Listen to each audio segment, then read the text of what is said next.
Oda kalasa elдің көпчүлүк добушун алсак, biz soňky 30 yıl boyu bir uç чиновниктин çöntөгүнө түшүп жаткан миллиондогон долларларды өлкөнүн казынасына түшөбүз.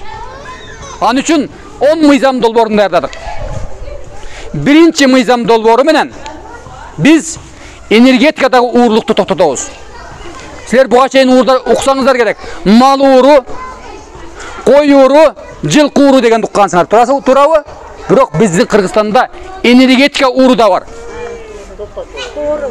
Энергетиканы да уурдагандар бар. Энергетиканы уурдагандар 12 тыйындан алып, карапайым элге 77 тыйындан. 700 киловатт сааттан өткөндөн кийин 216 тыйындан. Ошол эле 12 тыйындан алган электр энергияны башка мамлекеттерге 350 тыйындан сатат. А кыштын күнү болсо, кыш чыдап турганда калкыбыз үшүп, кайра Казакстандан 550 тыйындан алат. Сиздердин чөнтөгүңүздөн түшкөн акча калат.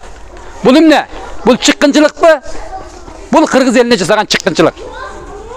Биз Мекенчил партиясы мына ушундай коррупцияны токтотобуз.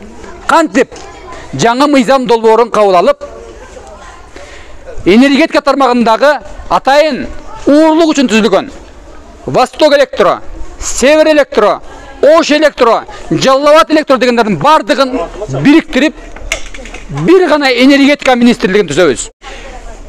Кыргыз мамлекетинин энергиясын өндүргөн электр энергиясын ортомчу фирмалар сатпаш керек. Мамлекет сатыш керек. Ал ортомчу фирмалар 17 мамлекеттик фирмалар ак үйдө турушат. Мурдагы чиновниктер.